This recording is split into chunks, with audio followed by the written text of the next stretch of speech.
Bismillahirrahmanirrahim. Assalamualaikum warahmatullahi wabarakatuh. Innal hamdalillah nahmaduhu wa nasta'inuhu wa nastaghfiruh wa na'udzu billahi min shururi anfusina wa min sayyiati a'malina. May yahdihillahu fala mudilla lahu wa may yudlil fala hadiya lahu.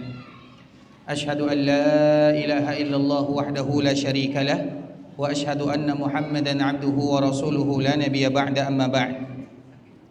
يا أيها الذين آمنوا اتقوا الله حق تقاته ولا تموتن إلا وأنتم مسلمون يا أيها الناس اتقوا ربكم الذي خلقكم من نفس واحدة وخلق منها زوجها وبث منهما رجالا كثيرا ونساء واتقوا الله الذي تساءلون به والأرحام إن الله كان عليكم رقيبا يا أيها الذين آمنوا اتقوا الله وقولوا قولا سديدا يصلح لكم أعمالكم ويغفر لكم ذنوبكم ومن يطع الله ورسوله فقد فاز فوزا عظيما أما بعد فإن أصدق الحديث كتاب الله وخير الهدي هدي محمد صلى الله عليه وسلم وشر الأمور محدثاتها فإن كل محدثة بدعة وكل بدعة ضلالة.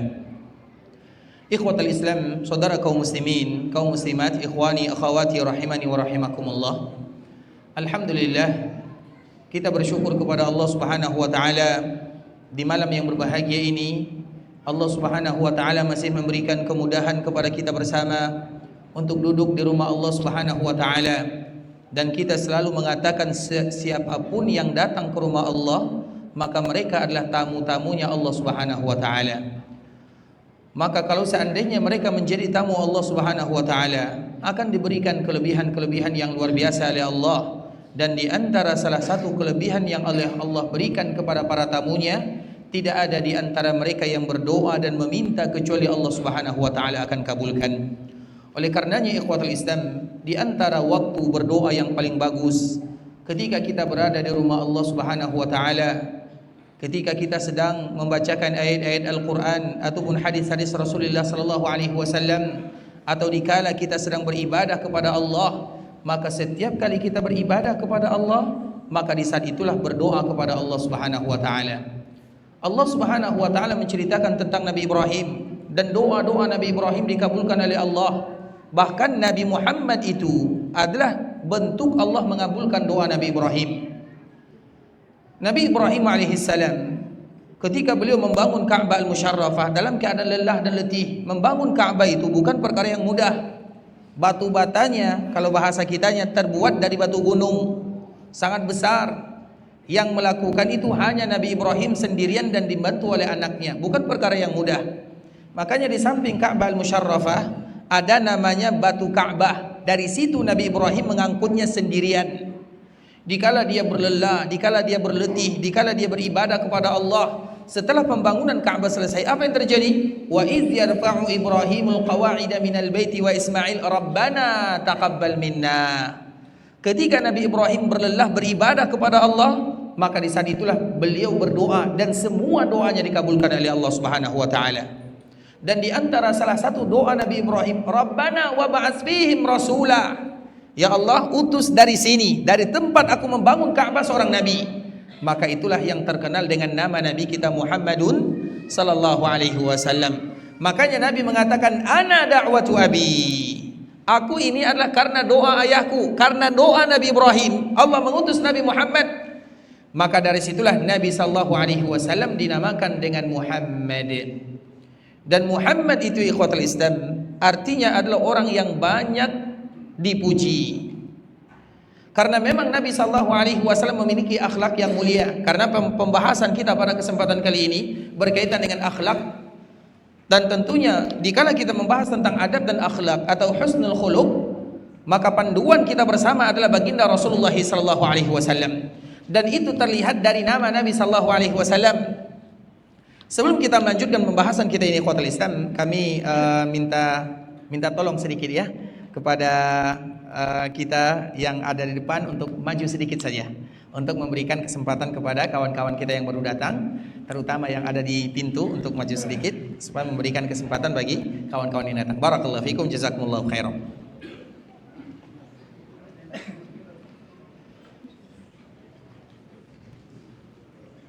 Tapi ikhwatul Islam, Nabi sallallahu alaihi wasallam mengatakan, "Ana Muhammadun wa Ahmadu wal mahi wal hashir wal aqib." Nabi sallallahu alaihi wasallam mengatakan tentang dirinya, "Aku adalah Muhammad, aku adalah Ahmad, aku adalah al-hashir, aku adalah al-mahi, aku adalah al-aqib." Dalam hadis ini Nabi sebutkan 5 nama untuk dirinya: Muhammadun, Ahmadu, al-hashir, al-aqib, al-mahi. Dan itu semua adalah nama Rasulullah sallallahu alaihi wasallam. Dalam riwayat yang lain, Nabi masih memiliki nama yang banyak. Nabi disebut dengan al-mutawakkil, al-mutawakkal. Nabi disebut dengan asy-syafi'. Nabi sallallahu alaihi wasallam dinamakan dengan al-muqaffi. Nabi juga dinamakan dengan al-malhamah. Dan Nabi sallallahu alaihi wasallam juga disebut dengan al-marhamah. Nabi juga dipanggil dengan Nabiur Rahmah, sebagaimana Nabi sallallahu alaihi wasallam dipanggil dengan Nabiut Taubah. Itu semua adalah nama Rasulullah sallallahu alaihi wasallam. Siapa yang sudah hafal nama nabinya?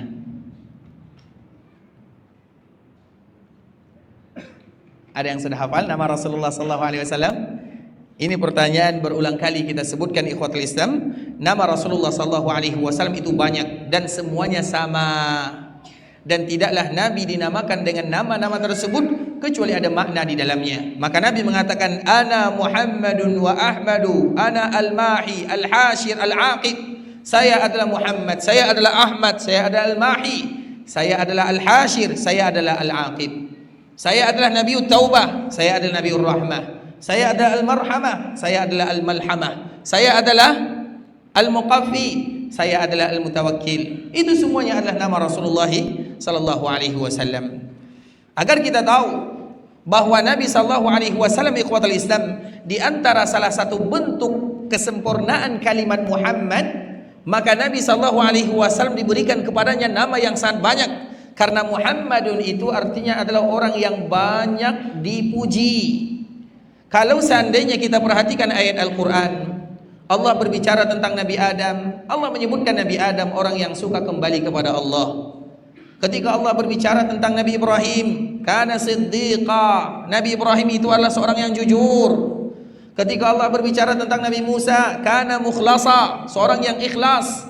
Allah sebutkan sifat para nabi itu dalam Al-Quran satu persatu. Namun ketika Allah berbicara tentang Nabi sallallahu alaihi wasallam, maka apa kata Allah? Wa innaka la'ala khuluqin azim. Apa artinya? Siapa yang jawab, mengatakan? Wa innaka la'ala khuluqin azim. Kita dahulukan yang tua ya. Baik, yang tua silakan. Masya Allah, silakan Bang hadiahnya. Masya Allah, kita dahulukan yang tua ya. Walaupun yang tua jawabannya salah. Barakallahu fiik. Baik, wa innaka la'ala khuluqin azim. Artinya ikhwatul Islam, engkau wahai Muhammad memiliki akhlak di atas ala. Harus tidak boleh kita lupakan kalimat ala. Apa arti ala? Al-kitabu ala tawilah. Kitab itu berada di atas tawilah, di atas meja. Artinya di atas. Engkau wahai Muhammad berada di atas akhlak, atau berada di atas rata-rata akhlak. Nabi adalah rata-rata akhlak, di atas rata-rata akhlak yang mulia. Kalau ada akhlak yang mulia, berarti Nabi di atasnya. Bukan artinya engkau punya akhlak yang mulia, karena yang lain juga punya akhlak yang mulia. Nabi Adam berakhlak mulia, Nabi Nuh berakhlak mulia, Nabi Ibrahim berakhlak mulia. Semua para nabi berakhlak mulia.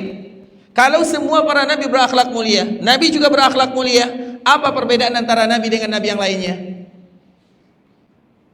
Bukankah Nabi SAW ikhwatul Islam?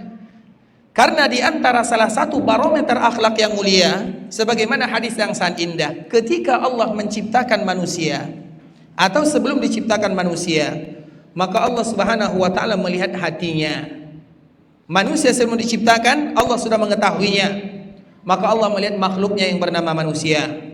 Kemudian dilihat bahwa ternyata yang paling bersih hatinya adalah Muhammad sallallahu alaihi wasallam. Sehingga antara akhlak yang mulia dengan hati itu dua hal yang tidak bisa dipisahkan. Ketika kita berbicara tentang husnul khuluq, maka kita akan berbicara tentang hati. Sehingga di antara salah satu doa yang harus atau dianjurkan bagi kita mengatakannya, Allahumma inni as'aluka qalban salima. Ya Allah, berikan kepadaku hati yang selamat.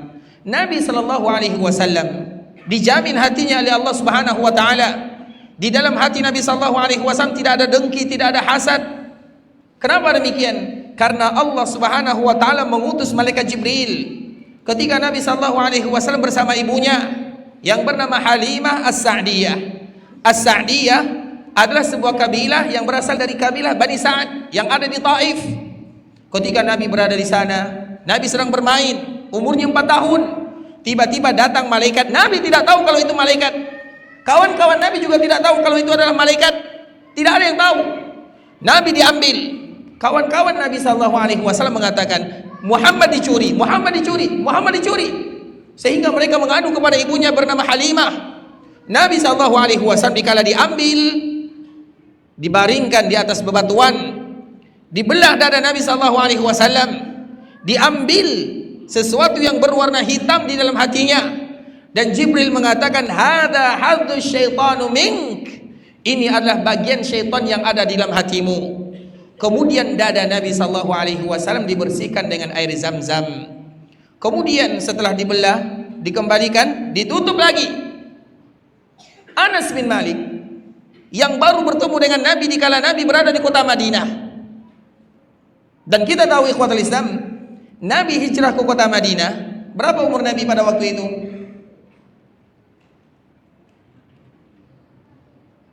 Siapa yang jawab? Angkat tangan. Berapa umur Nabi? 50? Masya Allah, dua-duanya silahkan ya. Barakallahu fiik, satu-satu ya. Semoga memberikan manfaat. Umur Nabi 53. Berarti dari hijrahnya Nabi ke kota Madinah dengan kejadian malaikat Jibril membelah dada Nabi, berapa tahun? Berapa tahun? 49 tahun. Karena Anas baru bertemu dengan Nabi sallallahu alaihi wasallam di kota Madinah. Apa kata Anas bin Malik, pembantu Nabi? Dada Nabi yang dulu terbelah, aku masih melihat bekasnya. Artinya betul-betul dibelah. Bukan hanya sekedar ilustrasi, hanya sekedar mainan gambaran, dak. Dada Nabi itu betul-betul dibelah. Makanya Anas mengatakan, aku melihat dada Nabi dikala Nabi berada di kota Madinah, masih ada bekasnya. Betul-betul dibelah oleh malaikat Jibril. Kemudian diambil bagian hitam, karena bagian hitam itulah gangguan syaitan yang ada di dalam jiwa manusia. Nabi juga ada di dalamnya, tapi Nabi diselamatkan oleh Allah Subhanahu wa taala. Artinya apa ikhwatul Islam? Selain Nabi sallallahu alaihi wasallam tidak ada jaminan diselamatkan oleh Allah Subhanahu wa taala. Maka dari situlah keluar sebuah ungkapan, la yakhlu jasadun min hasadin walakinnal karimu yukhfihi wal laimu yubdi. Tidak ada yang namanya jasad kecuali ada hasad. Semua kita ada sifat hasadnya, semua kita ada sifat dengki, semua kita ada sifat dendam, semua tanpa terkecuali. Lantas apa yang membedakan? Al-Karimu yukhfi.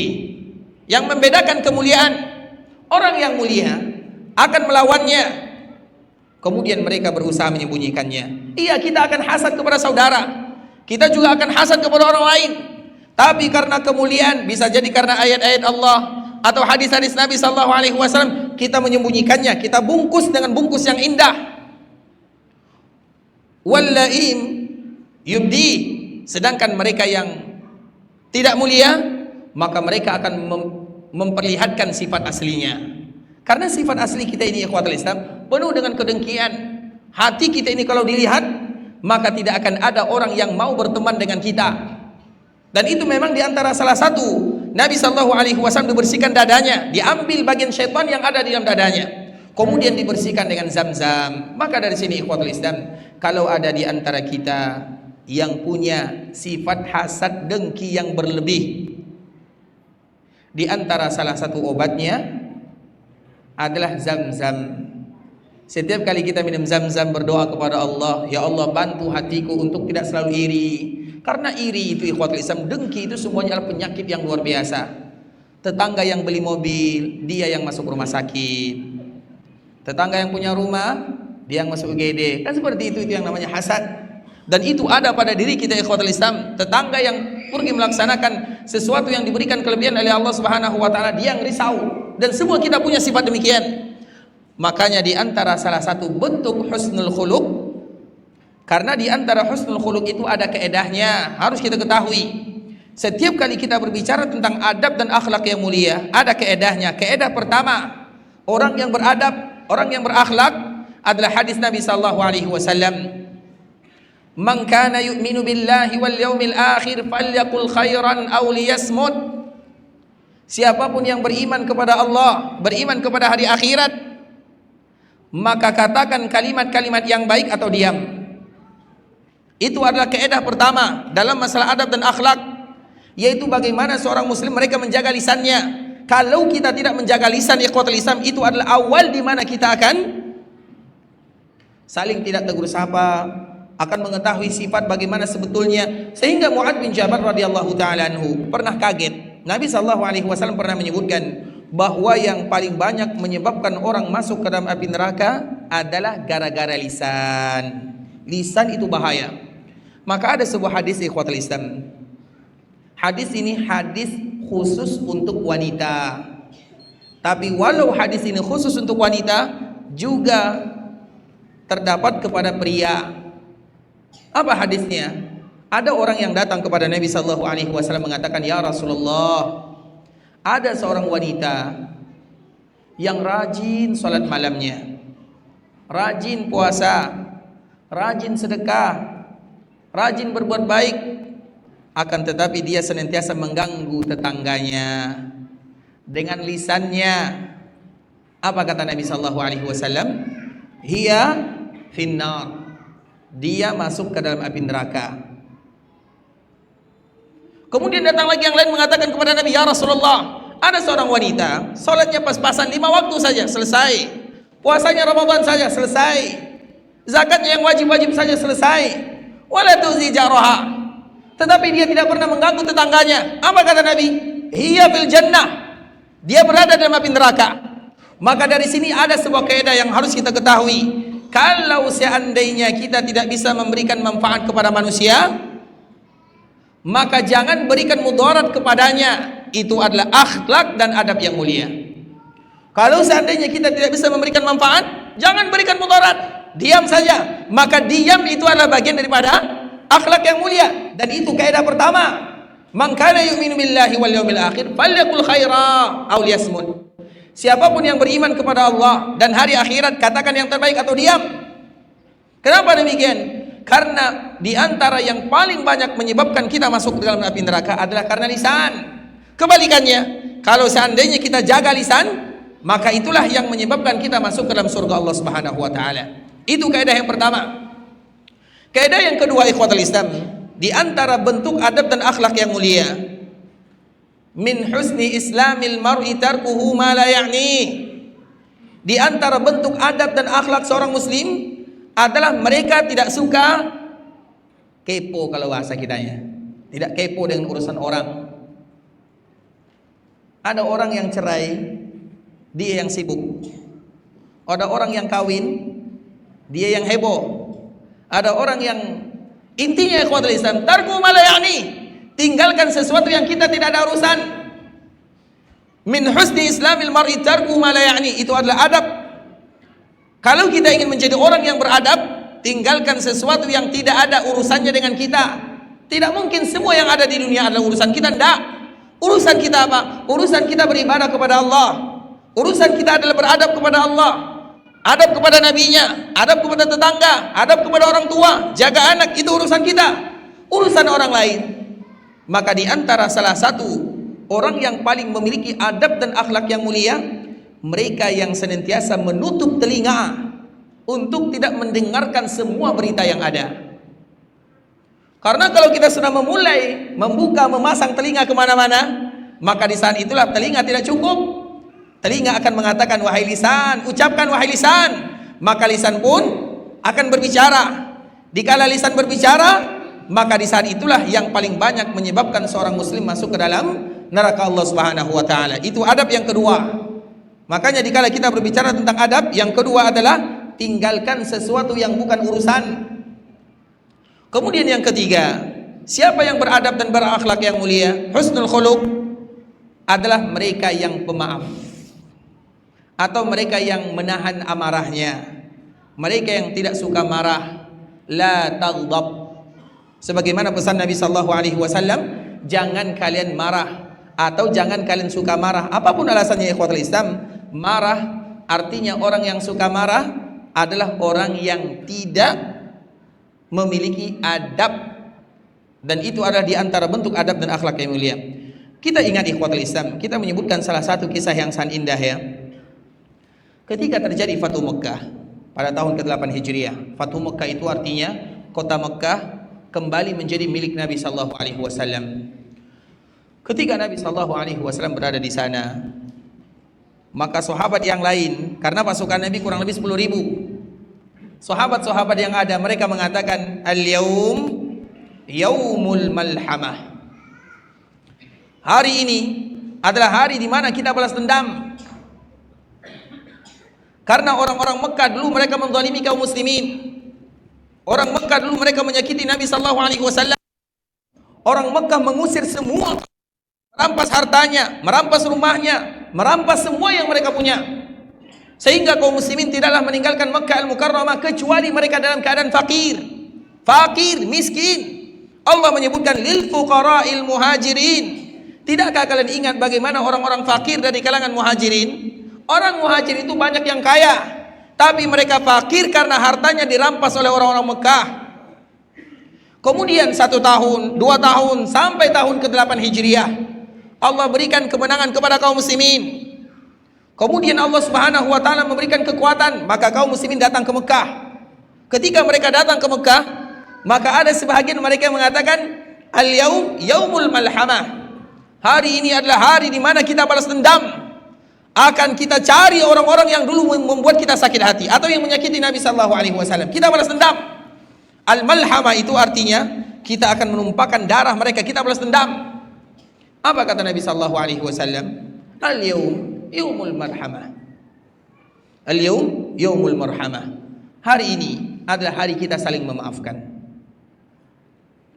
Itulah ucapan Rasulullah sallallahu alaihi wasallam. Kalau Nabi sallallahu alaihi wasallam mengatakan cari Abu Sufyan karena dia dulu yang memimpin kaum musyrikin, maka mudah bagi kaum muslimin mencarinya. Kalau seandainya Nabi sallallahu alaihi wasallam mengatakan cari Safwan bin Umayyah karena ayahnya adalah orang yang paling benci kepada Nabi dan kaum muslimin, mudah bagi Nabi sallallahu alaihi wasallam. Cari Ikrimah, anaknya Abu Jahal, karena dia yang paling membuat sakit hati kaum muslimin, mudah bagi Nabi sallallahu alaihi wasallam. Tapi bukan itu yang diinginkan oleh Nabi sallallahu alaihi wasallam. Semua orang tadi ikhwatul Islam, salah satunya Abu Sufyan, dia juga sudah mulai ketakutan ketika Nabi sallallahu alaihi wasallam datang. Kemudian mereka tidak tahu apa yang harus mereka lakukan. Maka mereka datang kepada Nabi sallallahu alaihi wasallam. Kemudian mereka ingin minta maaf. Abu Sufyan ini tidak tahu bagaimana memulainya, karena dia paling kejam kepada Nabi sallallahu alaihi wasallam, zalim kepada Nabi. Bahkan bukan hanya kepada Nabi, anaknya pun dizalimi. Karena di antara salah satu putri Abu Sufyan adalah istri Nabi sallallahu alaihi wasallam, dan anaknya adalah orang yang pertama kali hijrah ke Habasyah. Namanya adalah Ramlah, atau yang kita kenal dengan Ummu Habibah. Kemudian ikhwatul Islam, Abu Sufyan dikala Nabi berada di Mekah Al-Mukarramah, dia datang menghadap Nabi sallallahu alaihi wasallam dan mengatakan kalimat yang dulu dikatakan oleh saudara-saudara Nabi Yusuf kepada Nabi Yusuf. Kita tahu ikhwatul Islam, kezaliman, kejahatan yang paling berat itu adalah kezaliman antara keluarga. Yang memusuhi Nabi bukan orang lain. Yang menjadi musuh Nabi yang pertama Abu Sufyan. Siapa Abu Sufyan? Mertua Nabi. Yang menjadi musuh Nabi siapa? Abu Lahab. Siapa Abu Lahab? Paman Nabi. Yang menjadi musuh Nabi siapa? Abu Sufyan bin Haris. Siapa Abu Sufyan bin Haris? Anak paman Nabi, sepupu Nabi. Karena Abu Sufyan itu ada dua. Ada Abu Sufyan yang menantu, yang mertua Nabi. Ada Abu Sufyan yang sepupu Nabi sallallahu alaihi wasallam. Siapa lagi yang zalim kepada Nabi? Bukan orang lain. Rata-rata yang zalim kepada Nabi adalah keluarga Nabi itu sendiri. Begitu juga dengan Nabi Yusuf alaihissalam. Siapa yang ingin membunuh Nabi Yusuf? Siapa yang menyebabkan Nabi Yusuf menjadi seorang budak? Siapa yang menyebabkan Nabi Yusuf di penjara? Siapa yang menyebabkan Nabi Yusuf berpisah dari ayahnya lebih daripada 30 tahun?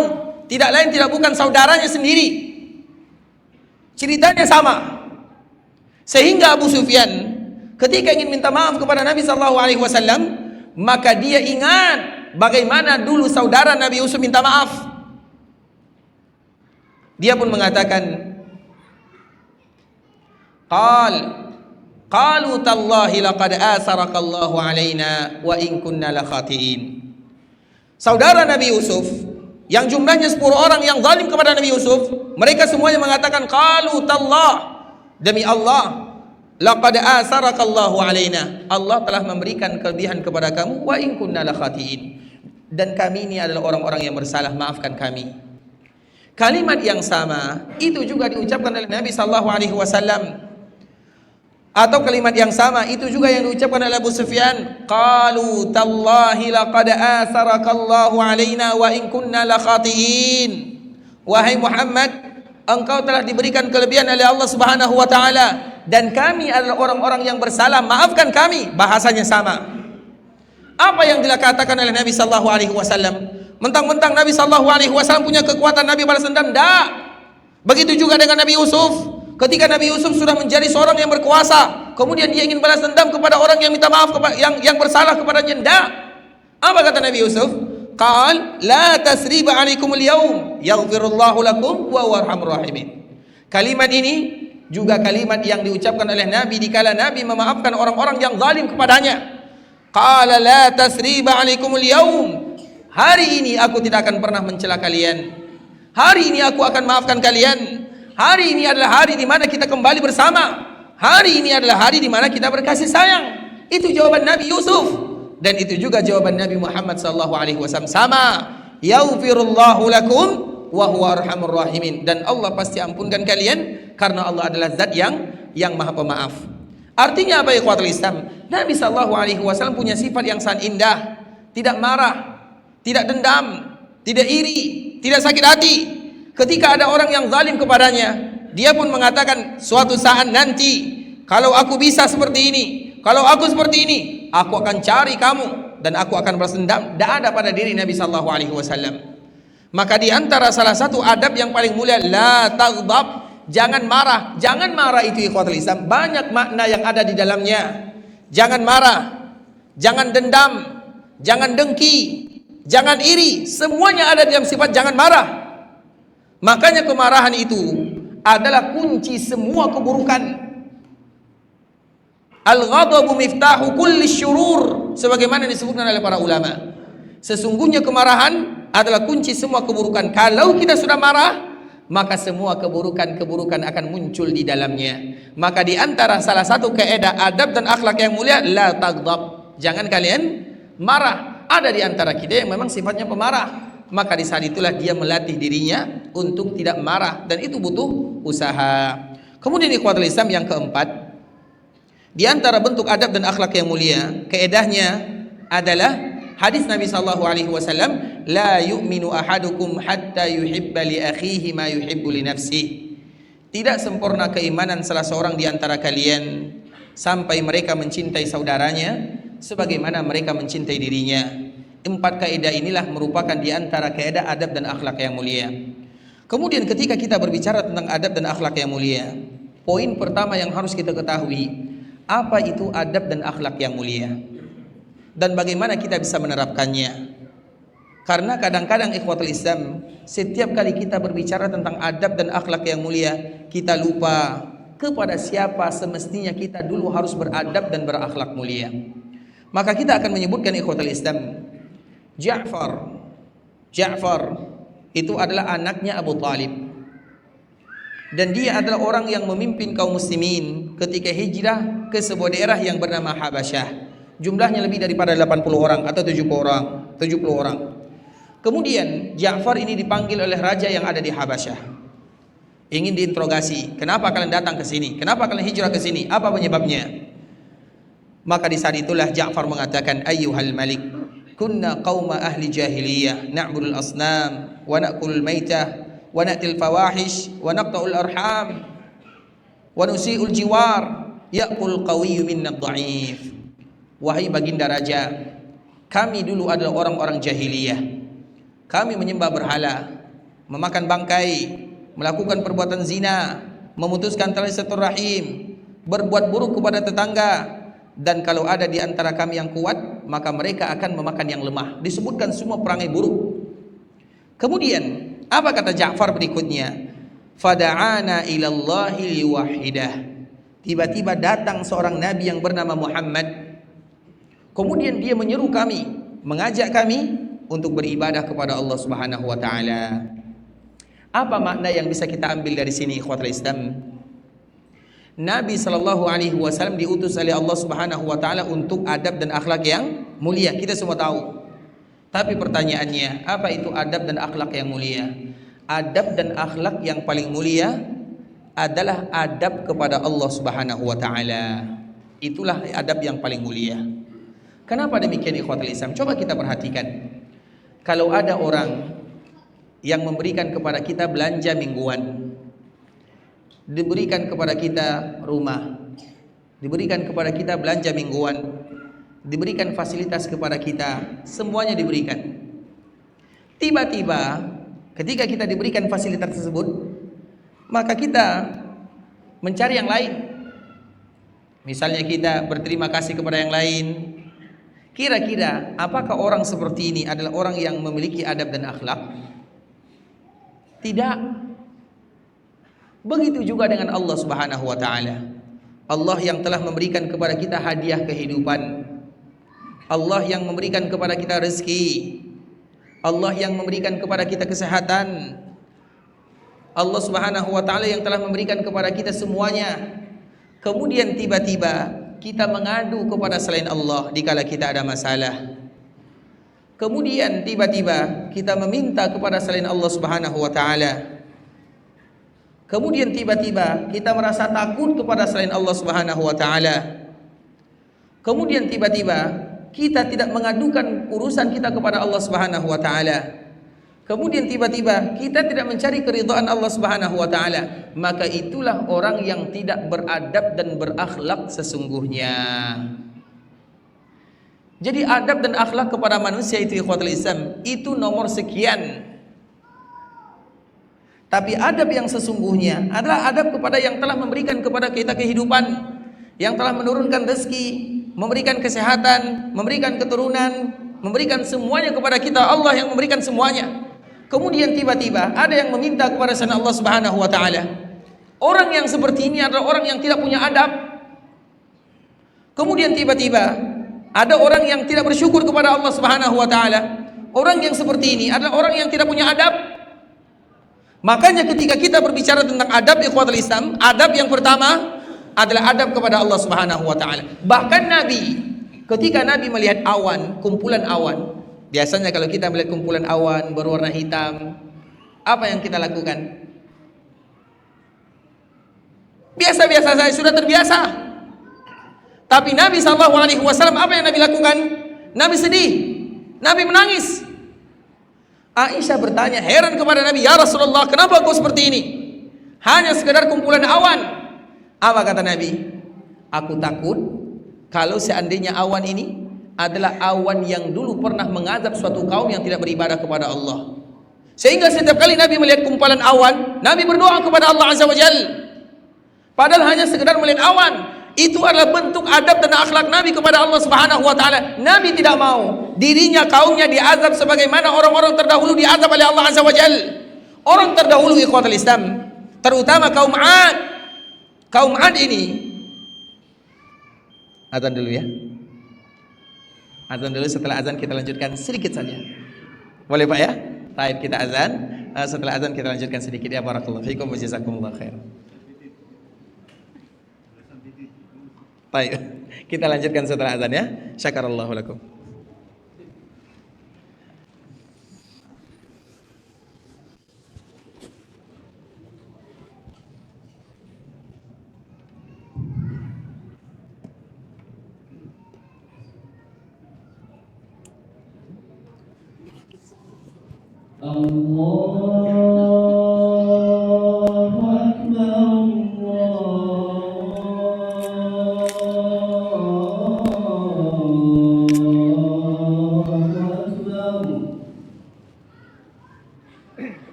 Bismillahirrahmanirrahim. Alhamdulillahi ala ihsani wa syukruhu ala taufiqihi wa amtinani wa asyhadu an la ilaha illallah wahdahu la syarika lahu ta'ziman li sya'ni wa asyhadu anna Muhammadan 'abduhu wa rasuluhu da'i ila ridwani wa sallallahu wa sallim ala nabiyyina Muhammadin wa ala alihi wa sahbihi wa sallam tasliman katsira. Ikhwatal Islam, saudara kaum muslimin, kaum muslimat, ikhwani akhwati rahimani wa rahimakumullah. Di antara salah satu nama Rasulullah sallallahu alaihi wasallam adalah Ahmad. Dan Ahmad itu artinya adalah orang yang paling banyak memuji. Sebagaimana Muhammad artinya adalah orang yang paling banyak dipuji. Nabi sallallahu alaihi wasallam dinamakan dengan Ahmad karena Nabi sallallahu alaihi wasallam adalah orang yang paling banyak memuji. Apa yang dilakukan oleh Nabi sallallahu alaihi wasallam? Lisan Nabi sallallahu alaihi wasallam tidak pernah berhenti memuji Allah Subhanahu wa taala. Baik itu dengan kalimat istighfar, kalimat tasbih, kalimat zikir-zikir yang lainnya. Nah, dengan kalimat-kalimat itulah ikhwatul Islam, itu adalah bagian daripada adab dan akhlak Nabi sallallahu alaihi wasallam yang paling mulia. Karena di antara sifat orang yang memiliki adab kepada Allah Subhanahu wa taala adalah mereka yang tidak melupakan Allah Subhanahu wa taala. Karena Allah Subhanahu wa taala adalah zat yang paling kita cintai. dan orang yang kita cintai, tidak mungkin kita bisa melupakannya. Bagaimana seseorang yang mencintai Allah Subhanahu wa taala namun mereka melewatkan harinya tanpa berzikir kepada Allah, tanpa mengucapkan tasbih, tanpa mengucapkan istighfar, tanpa mengucapkan tahlil, semua itu adalah pujian kepada Allah Subhanahu wa taala. Dan Nabi sallallahu alaihi wasallam adalah orang yang paling ahli di bidangnya. Maka dengan itulah Nabi sallallahu alaihi wasallam dinamakan dengan Ahmad, orang yang paling banyak memuji. Dan di antara bentuk pujian Nabi sallallahu alaihi wasallam adalah Nabi orang yang paling banyak beristighfar kepada Allah Subhanahu wa taala. Itulah adab yang tertinggi ikhwatul Islam. Ketika kita berbicara tentang adab dan akhlak, maka adab dan akhlak yang pertama adalah kepada Allah Subhanahu wa taala. Kalau kita meminta kepada Allah.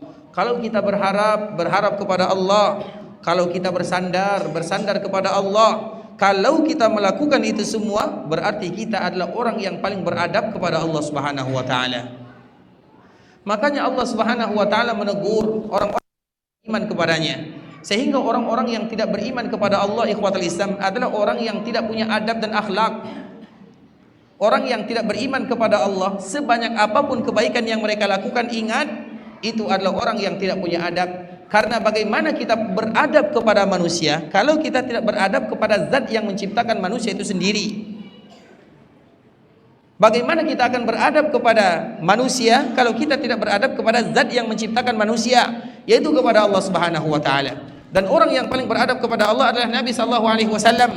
Maka tadi kita menyebutkan Nabi kalau melihat gumpalan awan, Nabi takut. Kalau kita melihat ini tanda hujan, ini tanda mendung dan yang semisalnya. Kalau Nabi tidak demikian keadaannya, Nabi takut. Kemudian Aisyah bertanya, "Ya Rasulullah, kenapa engkau takut?" Maka di saat itulah Nabi mengatakan, "Aku takut kalau seandainya aku dan umatku diazab sebagaimana dulu Allah pernah mengazab orang yang tidak beradab kepadanya." Siapa yang tidak beradab kepada Allah? Kaum 'Ad. Kaum 'Ad itu adalah orang yang tidak beradab kepada Allah Subhanahu wa taala. Mereka menentang Allah, mereka tidak mau beribadah kepada Allah. Maka Allah Subhanahu wa taala kirimkan kepada mereka awan, gumpalan-gumpalan awan. Kemudian dikala gumpalan awan ini datang, mereka mengatakan, "Hadza mumtiruna." Ini adalah sesuatu yang akan memberikan hujan kepada kami. Mereka tidak tahu ternyata itu adalah badai yang membuat mereka semuanya mati dan mereka wafat dalam keadaan tidak beradab dan berakhlak kepada Allah Subhanahu wa taala. Maka adab dan akhlak yang pertama adalah kepada Allah. Dari situlah ikhwatul Islam, di antara salah satu yang diajarkan oleh Nabi sallallahu alaihi wasallam, Allahumma inni a'udzubika min munkaratil akhlaq wal a'mal wal ahwa. Allahumma inni a'udzubika min munkaratil akhlaq wal a'mal wal ahwa. Ya Allah, aku berlindung kepadamu dari kemungkaran akhlak, kemungkaran amal, dan kemungkaran hawa nafsu. Itu merupakan di antara salah satu doa yang diajarkan oleh baginda Rasulullah sallallahu alaihi wasallam. Allahumma inni a'udzubika min munkaratil akhlaq wal a'mal wal ahwa. Dan orang yang tidak beradab yang pertama adalah mereka yang tidak beradab kepada Allah. Dan di antara tanda orang yang tidak beradab kepada Allah adalah ketika mereka melupakan Allah Subhanahu wa taala. Maka dari situlah kita mengatakan orang yang tidak salat adalah mereka yang tidak beradab kepada Allah Subhanahu wa taala. Orang yang tidak berpuasa adalah orang yang tidak punya adab kepada Allah Subhanahu wa taala. Orang yang tidak bayar zakat adalah orang yang tidak punya adab kepada Allah. Orang yang tidak melaksanakan haji dan umrah dikala mereka mampu adalah orang yang tidak punya adab dan akhlak kepada Allah Subhanahu wa taala. Sesuatu yang berkaitan dengan Allah kemudian kita tidak melakukannya, itu adalah tanda orang yang tidak punya adab. Kemudian ikhwatul Islam, adab yang kedua adalah adab kepada Rasulullah sallallahu alaihi wasallam. Rasulullah, Bapak Ibu, adalah orang yang paling sayang kepada umatnya. Selalu kita menyebutkan sebuah kisah yang sangat indah, kisah yang dibawakan oleh Imam atau yang dibawakan oleh Urwah dari Ibunda Aisyah radhiyallahu taala anha, dikeluarkan oleh Imam Ibnu Hibban. Aisyah mengatakan, ketika aku melihat Nabi dalam keadaan bahagia, maka aku meminta kepada Nabi sallallahu alaihi wasallam, "Ya Rasulullah, ud'u Allah li." Doakan diriku. Itu adalah permintaan Aisyah kepada Nabi. Ketika Aisyah meminta dirinya didoakan oleh suaminya, apa kata Rasulullah sallallahu alaihi wasallam? Allahumma ighfir li Aisyah ma qaddamat min dhanbiha wa ma ta'akharat, ma taqaddamat min dhanbiha wa ma ta'akharat, wa ma a'lanat wa ma asarrat. Ya Allah, ampunkan dosa Aisyah, apa yang dia lakukan dan apa yang telah dia lakukan, apa yang dia tampakkan dan apa yang dia sembunyikan. Ketika Nabi berdoa dengan kalimat yang indah ini, maka Aisyah tertawa, tersenyum. Kemudian Nabi melihat Aisyah dan mengatakan, "Ya Aisyah, ayasurruki du'ai?" Bahagiakah engkau dengan doa yang aku minta kepada Allah? Siapa yang tidak bahagia kalau Nabi yang mendoakan dirinya? Siapa? Maka Aisyah mengatakan, "Iya, aku bahagia." Apa kata Nabi sallallahu alaihi wasallam? "Ya Aisyah, innaha la du'ai li ummati fi kulli salah." Doa yang aku minta kepada Allah untuk dirimu adalah doa yang selalu aku minta kepada Allah untuk semua umatku.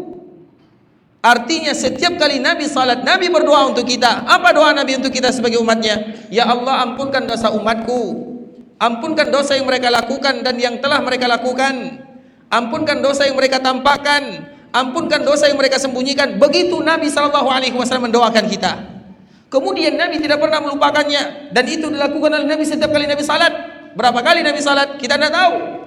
Salat wajib 5 kali. Salat sunat kita tidak tahu. Artinya setiap kali Nabi salat, maka Nabi SAW mendoakan umatnya. Pertanyaannya, dalam satu hari berapa kali kita ingat kepada Nabi SAW? Karena doa Nabi mendoakan kita, maka kita wajib mendoakan Nabi SAW. Apa makna kita mendoakan Nabi? Nabi mendoakan umatnya, maka umatnya juga berdoa kepada Nabi.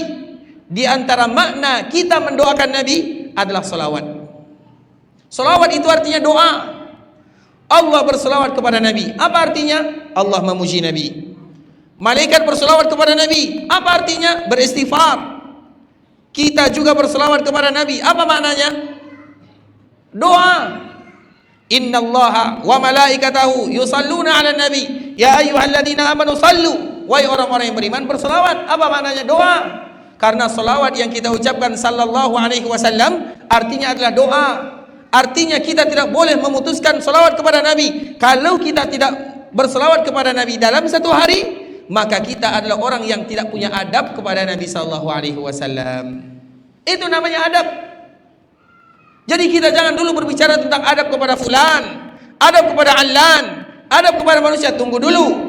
Adab kepada Allah yang pertama, kemudian adab kepada Nabi yang kedua. Orang yang tidak belajar agama berarti mereka adalah orang yang tidak punya adab dan akhlak. Mengapa demikian, ikhwatul Islam? Nabi berjuang siang dan malam untuk menyampaikan agama, risalah dan dakwah. Kemudian ada di antara umatnya yang alhamdulillah mereka berada di dalam agama, kemudian mereka acuh tidak acuh. Tahu alhamdulillah, tidak tahu juga tidak menjadi masalah. Itu tidak beradab namanya. Orang yang tidak membahas agama yang telah diperjuangkan oleh baginda Nabi yang mulia, maka itu adalah orang yang tidak beradab. Nah, di antara bentuk kita menjaga adab kepada Nabi, kita membahas, membaca, mempelajari, mengetahui agama yang dibawa oleh Nabi sallallahu alaihi wasallam agar perjuangan Nabi tidak sia-sia. Kalau kita perhatikan bagaimana perjuangan Nabi, semuanya Nabi korbankan. Bahkan keluarga Nabi sallallahu alaihi wasallam mendapatkan efek samping dari pengorbanan Nabi sallallahu alaihi wasallam. Nabi sallallahu alaihi wasallam, ikhwatul Islam, ketika berdakwah, putri Nabi juga kena. Zainab misalnya. Zainab dikala meninggalkan Makkah menuju Madinah, orang-orang datang kepada Zainab, marah. Zainab sedang menaiki onta dan mengatakan, "Wahai Zainab," putri Nabi yang pertama, "Wahai Zainab, kekacauan yang terjadi di daerah Mekah adalah gara-gara ayahmu." Kemudian mereka tusuk onta Zainab yang membuat Zainab terjatuh darinya. Onta ditusuk, otomatis yang ada di atasnya terjatuh. Sakit, ikhwatul Islam. Itulah yang menyebabkan, salah satu penyebab Zainab itu wafat, karena dia pernah terjatuh dari onta. Kapan? Ketika orang-orang Quraisy marah kepada Zainab. Begitu juga putri Nabi yang lain, Ruqayyah, Ummu Kulsum, baru menikah. Kemudian Nabi berdakwah. Apa yang terjadi? Anak Nabi, putri Nabi diceraikan gara-gara dakwah Nabi, bukan gara-gara yang lain. Bukan mudah perjuangan Nabi SAW. Dan juga di antara yang lain, ikhwatul Islam, hati Nabi. Di antara salah satu sifat Nabi, Nabi tidak pernah tidur hatinya, walau matanya tertutup, tapi hatinya tidak pernah tidur. Kenapa demikian? Karena Nabi selalu memikirkan dakwah ini sampai. Makanya kalau kita tanya, kira-kira atas dasar perjuangan Nabi SAW dan generasi yang datang berikutnya, kapan Islam itu sampai di daerah kita, di Nusantara? Siapa yang tahu? Agar kita tahu bagaimana perjuangan Nabi dan perjuangan sahabat Nabi SAW. Kapan? Abad ke-7? Di zaman Umar? Di mana? Di Barus, Sumatera Utara, Medan. Siapa yang mengatakan seperti itu? Guru sejarah. Silakan Pak, Masya Allah.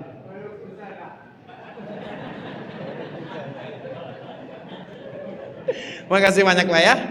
Baik. Pertanyaan yang berikutnya, di zaman Umar, kapan Umar meninggal? Kapan Umar meninggal? Umar meninggal tahun 20 atau 18? 12 ya? Baik, silakan. Masya Allah, salah Pak ya. Baik, Umar kapan meninggal Umar? Umar kapan meninggal Umar? Umar bin Khattab. Nabi kapan wafat? Nabi tahun ke-11 Hijriah. Abu Bakar tambah 2 tahun setelahnya, tahun 13. Umar tambah 10 tahun setelahnya. Ulang lagi. Kapan Nabi wafat? Tahun 11 Hijriah. Kapan Abu Bakar wafat? 13, karena Abu Bakar memimpin kaum muslimin 2 tahun. Kapan Umar wafat? Tahun 23, karena Umar memimpin kaum muslimin 10 tahun. Kapan Umar wafat? Utsman?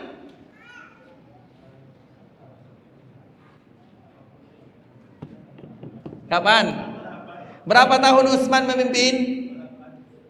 Berapa tahun Utsman memimpin? 15 atau 16? 5 tahun atau 7 tahun? 12 tahun. 12. Berarti dia wafat tahun 35. Berapa tahun Ali memimpin? Loh. Itu jawaban yang jujur ya.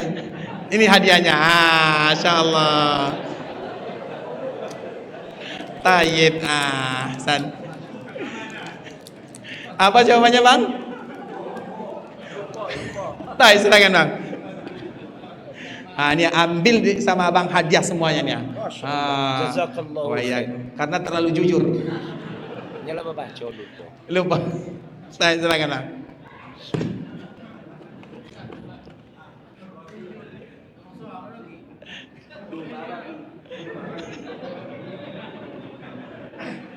Baik, kapan Ali? Ali memimpin kurang lebih 4 tahun 6 bulan. Berarti kurang lebih 4 tahun 6 bulan. Berarti tahun 39,5. Kemudian disempurnakan oleh anaknya yang bernama Hasan 6 bulan. Lengkaplah tahun 40 Hijriah. Terlepas daripada itu semua, Umar, kita kembalikan kepada Umar. Karena tadi dijawab, kapan Islam masuk ke daerah kita? Di zaman Umar. Di zaman Umar itu kapan terakhir? Anggaplah kita ambil yang paling terakhir. Kapan Umar meninggal? Tahun 2. Coba bayangkan, tahun 23 Hijriah Islam sudah sampai ke sini. Apakah itu dengan main-main?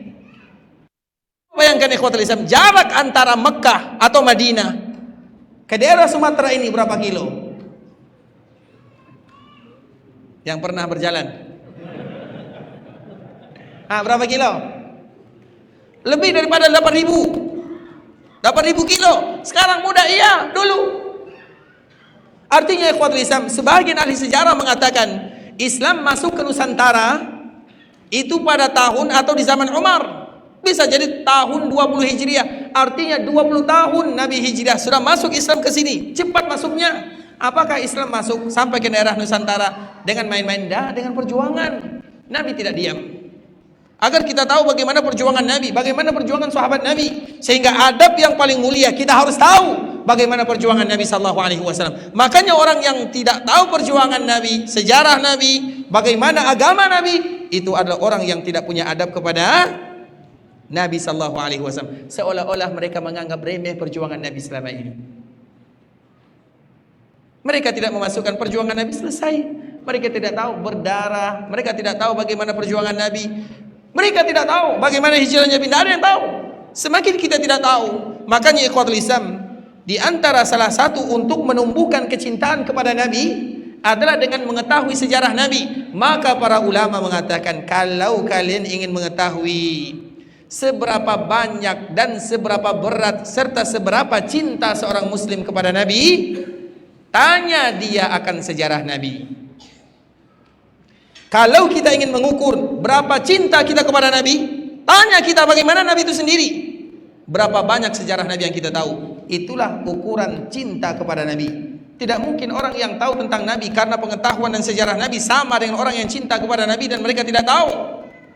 Makanya ukuran cinta kita kepada Nabi adalah pengetahuan. Ukuran cinta kita kepada Nabi, bagaimana kita mengetahui sejarah, perjuangan dan pengorbanan Nabi sallallahu alaihi wasallam. Maka jadilah orang-orang yang betul-betul mencintai Nabi dengan mempelajari perjuangan dan sejarah Nabi, agar cinta kita tidak cinta yang bertepuk sebelah tangan. Makanya di antara adab yang paling mulia ikhwatul Islam adalah kepada Nabi, kepada Allah yang pertama, kepada Nabi yang kedua. Kemudian yang ketiga, adab yang ketiga adalah adab kepada agama. Karena tiga inilah yang pertama kali nanti kita akan ditanya di alam barzakh. Pertanyaan kita bagaimana akhlakmu kepada tetangga itu urusan belakangan. Pertanyaan kita bagaimana adabmu dengan guru, iya bagus, tapi itu pertanyaan belakangan. Pertanyaan pertama, man rabbuk wa man nabiyuk wa ma dinuk. Siapa Rabbmu? Siapa nabimu? Apa agamamu? Bagaimana kita menjawab kalau kita tidak tahu? Makanya orang yang beradab adalah orang yang tahu tiga ini. Tiga inilah yang disebut dengan tiga pondasi utama yang harus kita ketahui. Allah Azza wa Jal, Nabi sallallahu alaihi wasallam, kemudian agama yang mulia ini. Maka ketahuilah tentang tiga perkara ini agar kita menjadi orang-orang yang beradab dan berakhlak mulia.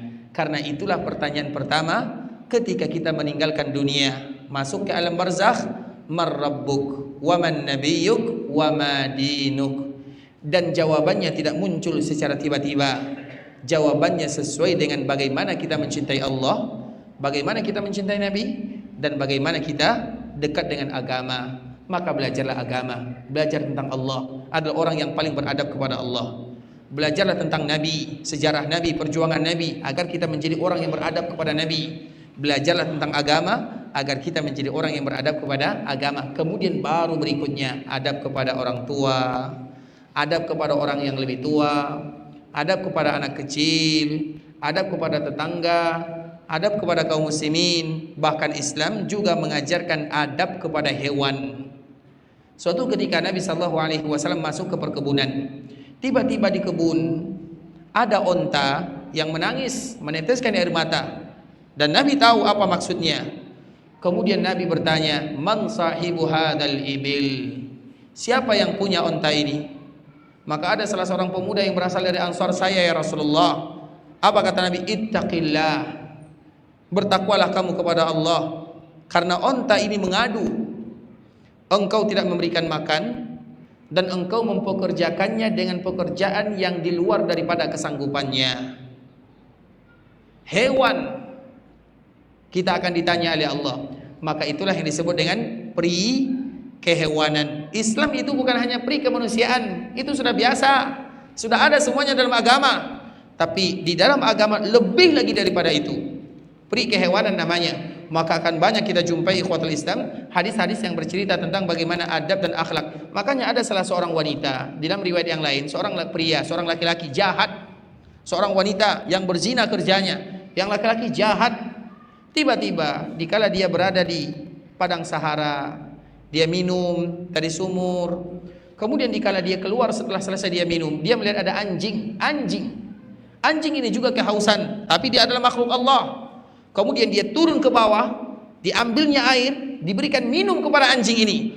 Syakarallahu lah, Allah bersyukur kepada orang ini, Allah bersyukur kepada wanita tersebut, atau Allah bersyukur kepada laki-laki ini. Faghafarallahu laha, maka Allah pun ampunkan dosa-dosanya. Coba bayangkan, kepada hewan. Dan itu semuanya kenapa disebutkan oleh para ulama ikhwatul Islam? Karena tidak mungkin ada orang yang memiliki adab dan akhlak mulia kecuali sumber utamanya adalah hati. Bukan memberi minumnya, tapi hatinya yang merasa iba dengan keadaan, hatinya yang selalu terbuka untuk memberikan bantuan. Makanya di antara salah satu doa yang diajarkan oleh Nabi, Allahumma inna nas'aluka qalban salima. Sehingga Nabi SAW juga pernah menyebutkan, bihasbi mri'im minasyarr an yahkira akhahul muslim. Cukup seorang muslim menjadi seorang yang jahat ketika mereka sudah mulai menganggap remeh saudaranya. Maka kita tutup pembahasan kita ini ikhwatul Islam dengan sebuah surat yang semua kita tahu, surat Abasa. Bismillahirrahmanirrahim. Abasa wa tawalla. Abasa, apa arti abasa?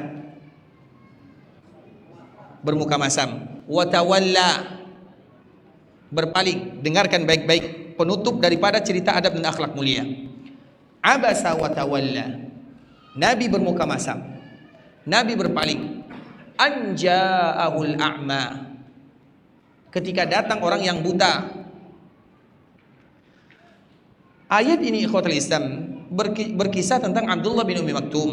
Abdullah ini dia buta, dia ingin meminta fatwa nasihat kepada Nabi, yang mana pada waktu itu Nabi sedang berdakwah kepada pemuka Quraisy. Sebenarnya Nabi tidak salah, tapi Allah ingin memberikan pelajaran kepada kita. Nabi dilarang oleh Allah bermuka masam, iya atau tidak? Sebagaimana kita dilarang bermuka masam. Nabi dilarang oleh Allah untuk berpaling dari orang yang minta tolong, sebagaimana kita juga tidak boleh berpaling dari orang yang minta tolong. Pembahasannya lihat baik-baik. Ketika Nabi bermuka masam, yang datang itu orang melihat atau orang tidak melihat? Tidak melihat. Kalau seandainya kita tidak boleh bermuka masam kepada orang yang tidak melihat, bagaimana kiranya kalau kita bermuka masam kepada orang yang melihat? Paham? Coba lihat bagaimana ayat Allah Subhanahu wa taala. Kalau seandainya Nabi ditegur oleh Allah Azza wa Jal, jangan engkau bermuka masam kepada sahabat yang buta. Orang buta ini, dia lihat Nabi atau tidak? Tidak. Tapi Allah tegur. Bagaimana kita yang bermuka masam kepada orang yang, itulah adab yang mulia dan akhlak yang luar biasa diajarkan oleh Allah Subhanahu wa taala kepada kaum muslimin. Paham? Kalau sudah paham sampai di sini saja ya. Baik, barakallahu fikum ikhwatul Islam. Semoga bermanfaat apa yang kita sampaikan. Yang benar dari Allah Subhanahu wa taala, yang salah dari diri kami pribadi karena kekurangan kami, karena kebodohan dan kejahilan. Kalau ada yang bertanya maka kami persilahkan. Jazakumullahu khairan. Ada yang ingin bertanya? Berarti alhamdulillah sudah jelas semua ya. Semoga Allah Subhanahu wa taala di dalam majelis yang mulia ini, di rumah Allah Subhanahu wa taala. Sudah ditutup, Bang? Silakan.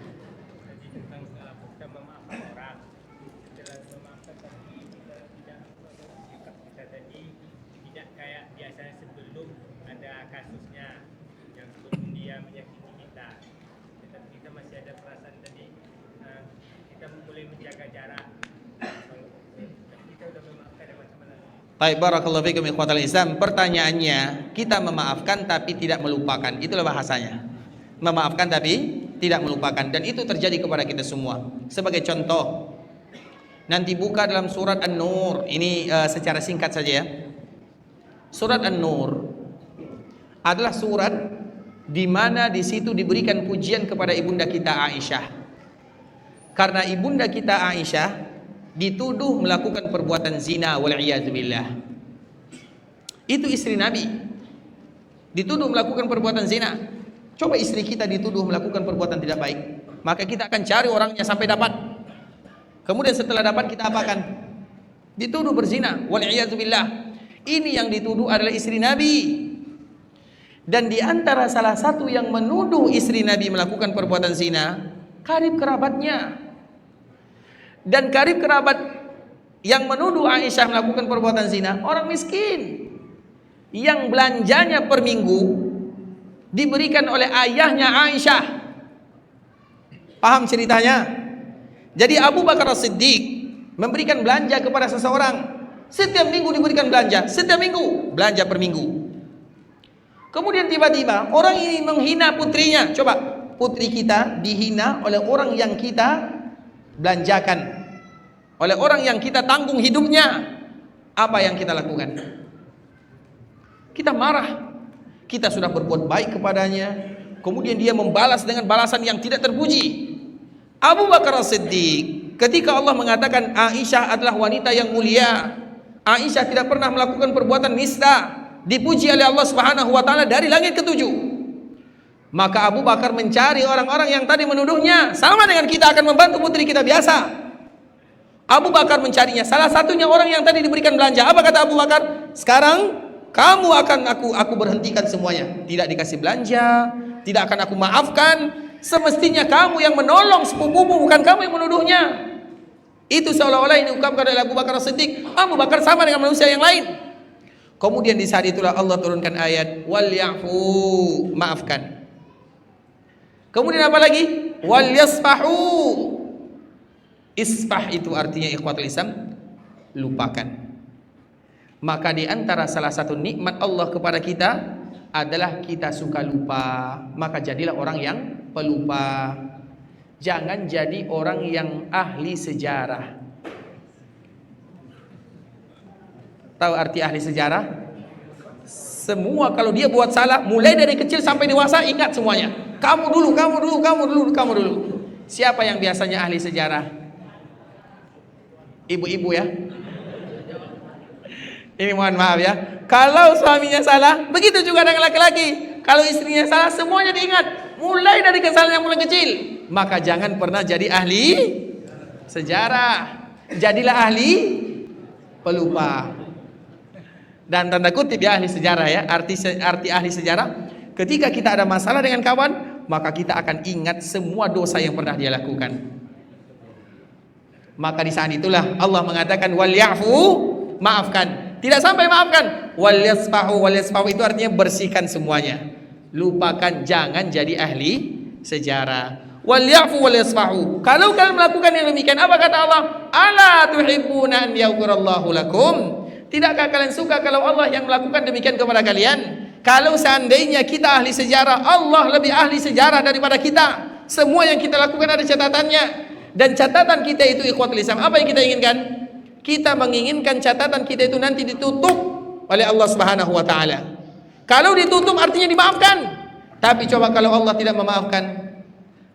Di antara syarat agar catatan kita di akhirat ditutup oleh Allah, maka tutuplah catatan keburukan saudara.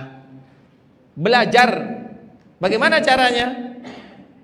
Maka berbuat baiklah kepada orang-orang yang pernah melakukan kesalahan kepada kita. Itu di antara salah satu caranya. Dan itu sudah dilakukan oleh Nabi sallallahu alaihi wasallam. Makanya kita lihat Nabi ketika sampai di Mekah Al-Mukarramah, yang paling jahat kepada Nabi siapa? Abu Sufyan. Abu Sufyan itu pemimpinnya.